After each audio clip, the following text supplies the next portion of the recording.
All right, hello, welcome to Ildefonso Inc. And today I have my friend Hanz Ives. We are going to be talking about a special piece of gear that we recorded with recently.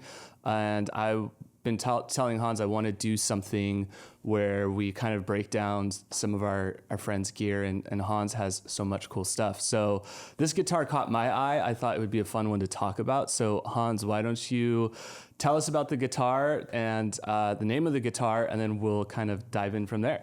Great. My name is Hanz Ives. I am a dude. I'm a musician many years and friends with Spencer and Mo, and happy to be a part of the Ildefonso family. And this is my 57 Les Paul Reissue custom shop. And as you can see, it's a gorgeous, one of the reasons why this guitar is iconic is because it's dang pretty. There's a bunch of stuff that we can talk about as we get into it about, what makes it special. But for me, I remember I saved up money to buy specifically, so this is when I was a teenager. I bought my first acoustic guitar, and then I started saving for an electric guitar. And I ended up, and this is kind of what I wanted, but it was out of my price range. So I did end up buying another Les Paul because that one was in my price range, and it's a goofy one. We can talk about that on another podcast. But this was kind of like the iconic, all of the rock people that I knew they all played Les Pauls, but the ones that were like really into the show played the gold top. Who are you referring to? Are these peers of yours in the 70s, or is this like who you looked up to? Oh, it's people I looked up to. And who? Give us some names of those guitar players. Well, it'd be the I believe his name is Martin Beret. He's the guy that played for Jethro Tull. Oh yeah. Then Billy Gibbons had a gold top. That wasn't his main guitar, but he had a gold top. So Billy Gibbons from ZZ Top.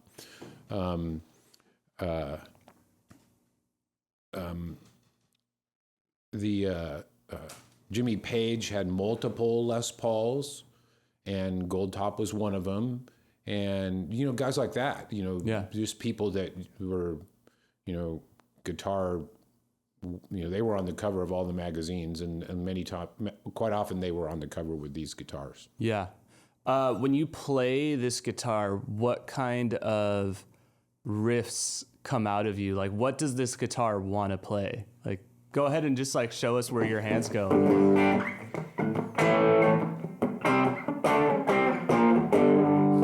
Well, I mean, it's built. Well, the thing about the Les Paul is weird. What's weird is that it is very versatile because of the pickup configuration and just the way it is. But it's intended to be a rock guitar.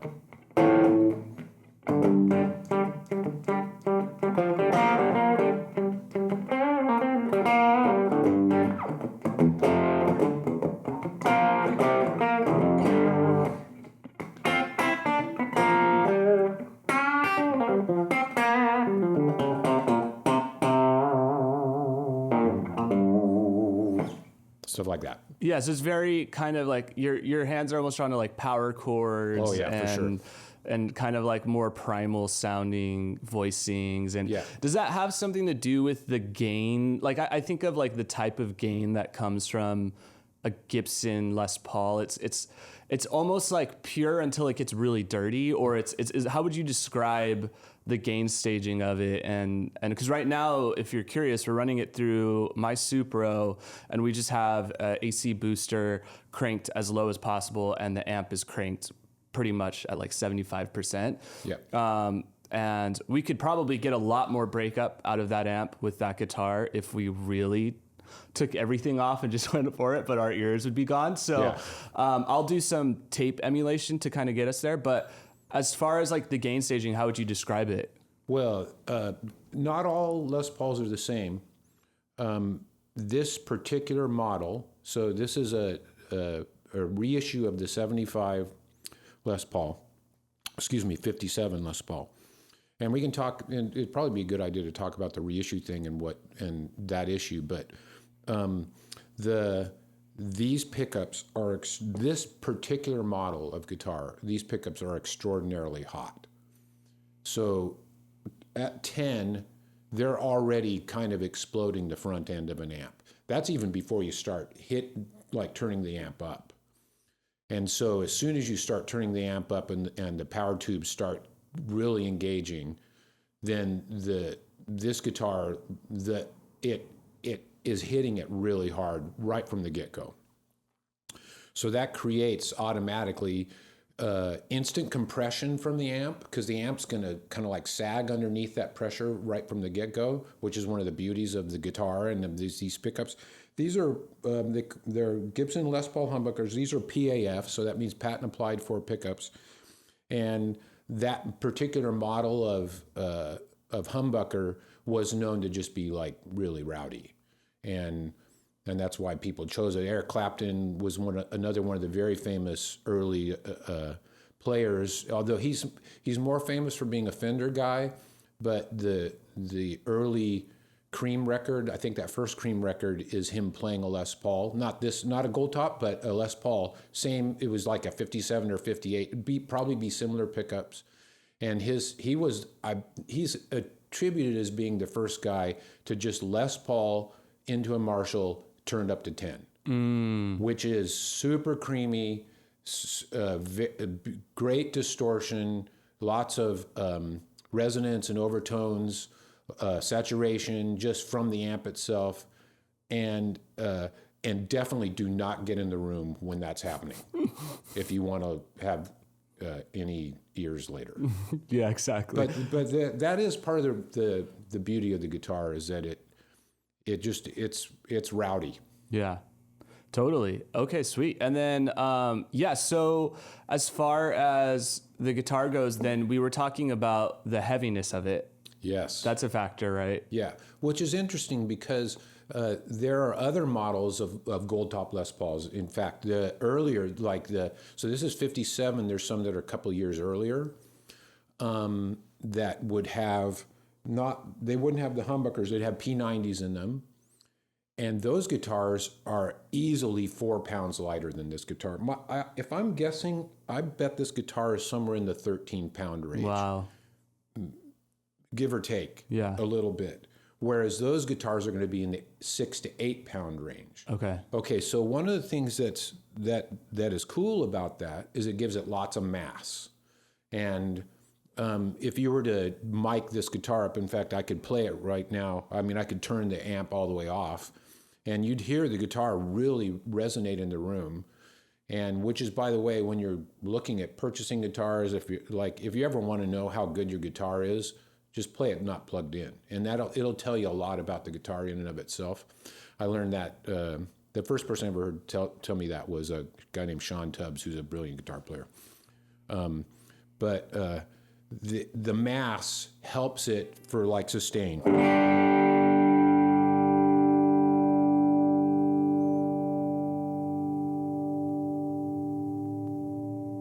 Wait for it.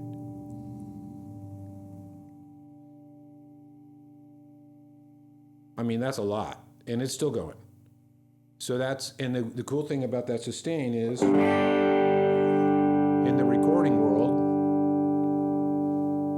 as the sustain keeps going now, all the overtones.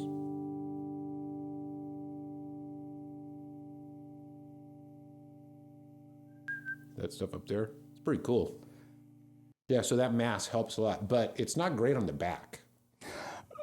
So it's very much a studio guitar, but would you say that Jimmy Page's guitars were as heavy, or do you think those are some of the lighter ones that you were referring to? I bet his were the heavier ones. Really? Wow, that's crazy. Yeah. Okay. Yeah. So those. So it's a specific sound. It's a specific kind of build. What were you going to mention? You said you wanted to come back to the Reissue Factor. How does that come into play? Because you bought this one and you said, in I think 2004, 2006. So 2006. This guitar is, the serial number says it was made in 2005. I got it in 2006. Okay, so here's and there's, it's like, I don't know that there's necessarily any right or wrong answer, but If you're a collector, then you want the original thing. If you're a player, in my opinion, you want the reissue, because the reissue is always gonna be way more reliable and is gonna play in tune a little better. Les Pauls are notorious for being hard to keep in tune anyway. But the reissue for sure has a reliability factor that a vintage instrument just is not going to have. I mean, it's not worth as much, but like, what do you want it for? Do you want to play it, or do you want to look at it on a wall and know, well, I have that, right? You know, there's a whole difference between collector and stuff. Now, vintage guitars, you know, this is wood. It's a real thing. So wood ages and takes on character over time. And so, yeah, for sure, a 70-year-old guitar, because that's what that would be now, close to it, a 70-year-old guitar, that wood is going to sound different than a guitar that was manufactured in 2005. It just is. But those are small variables. And so, I mean, you know, I'm just one guy. But my opinion is I want it to work. So... and I don't have enough money to buy. I mean, you know, like, I don't know what the market is. It'd be interesting to go on Reverb or whatever. That's assuming that's even on there, but like a real vintage 57, I'm guessing that's somewhere if it's in good shape, original, that's got to be a $30,000 guitar, maybe more. I mean, it wouldn't surprise me if maybe a lot more. Yeah. Like a lot more. So you're happy with the year that... Have you compared a 2005 reissue to a more modern reissue at all? Or I have not. Really just kind of stuck with this one, and this kind of does the trick? Yeah, I had a friend, so when I was in the market for buying this, I had a friend who had another reissue, custom shop, but his was an earlier model, so it was like the one I was describing that had the P90s in it. It doesn't look exactly the same, different kind of bracing. Actually, maybe even as... like the build's probably very similar, but his was a lot lighter, and I played that and almost bought that guitar, and then he ended up deciding not to sell it. If he I would have bought that guitar over this one, just because there's something to there was I think it may have been a little distressed, and that just looked cool. So I wasn't I was thinking more aesthetics at the time as opposed to usability and stuff. So when you and I recorded this guitar about, what was that, like a week ago or 2 weeks ago, we were playing with your other piece of gear, what is that called again? It's the Fractal FM9. Okay, Fractal FM9. And we were playing with, what kind of amp settings were we pairing with this guitar? I think we used a model of a 50s era Fender Deluxe, wrapped out, so turned up to 10. We put various levels of front end stuff, either no pedal at all or a fuzz pedal, and that was the main thing we did. We also used an AC style amp. So we used those two things. Yeah, and we were kind of playing also with the compression and trying to get... I think what I remembered was we both kind of found a sound that we were playing with. We had a couple sounds, but one of them was kind of like a Keith Richards style, like kind of compressed, kind of warm, kind of spanky kind of thing that was really cool. And then I remember we were getting kind of like a Black Sabbath-y kind of sound. It was, it definitely was conjuring like a late 60s, kind of early 70s kind of rock sound that I really like. Yeah, and then also listening back to it, the modern reference would be more like the Black Keys kind of vibe. Totally. And I really liked it. I thought the sound that we came up with, one of the things I thought was very interesting in that process was how much we dialed back the tone knobs. Yeah. In fact, almost to nothing. So, which was it was kind of cool because any brightness that was happening like all on the backside. So shaving off all those edges and stuff, that it gave it a really cool thing, and I dug it. Yeah, I mean, I would love to hear the kind of gear that they were using back then, but I have a feeling that, we kind of have to compensate. It's like the more expensive the guitar, if you want a certain kind of like rock vibe, you have to take into account a lot of the modern frequency ranges that we're playing with and kind of dial it back to that sweet spot. Yeah. And there's so many factors, like you were saying. It could be the amp modeling system that you're using, or it could be my preamp, it could be the microphone, it could be a different suite of things, but the end result is all that matters. And so for us, the solution that day was dialing back the tone and letting kind of the preamp gain kind of make up for some of that, or tape emulation. But it's like in LA when you live in Southern California, there's 19 different freeways that you can take to get to the same place. Totally. That's definitely true with modern recording. But my guess is that in the 70s, in the heyday of when this guitar really got to be famous, 60s and 70s, it was all about what was the amp choice, which was probably more often than not either going to be a Marshall or a Fender style amp, and both of them just completely turned up to 10.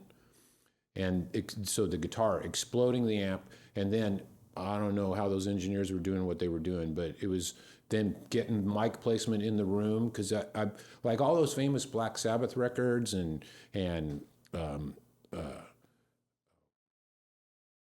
Billy Gibbons and Led Zeppelin, all those records on the guitar, except for on like especially rhythm guitar stuff, I don't know how much rooms, like I don't think they were putting a lot of reverb on it after the fact. Totally. I think it was all just really great mic placement in the room, which by the way has now turned into, this is like, well, that's how guitars sound, Can you imagine being a part of that brigade of people that were like determining how guitar was going to sound for the rest of time? Yeah, I know. Wow. I'm so glad that it went the direction that it did, because I love that sound. Yeah, me too. I love your reference to Black Sabbath. You sent me a reference just like a week or so after we did that thing, saying, "Wow, this is that tone that we were going after." That's pretty cool. Yeah, it's a really specific sound that I think it has that primal kind of the right amount of sustain, but it's also like it's effortless, but it's also there's a lot of things happening to get that effortlessness kind of to come out of it. And yeah. And also one of the cool things is you say primal, but at the same time it's also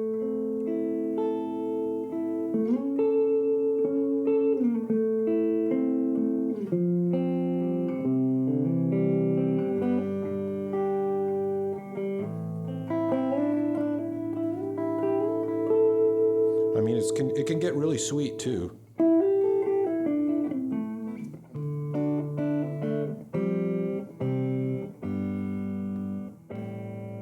Yeah, totally.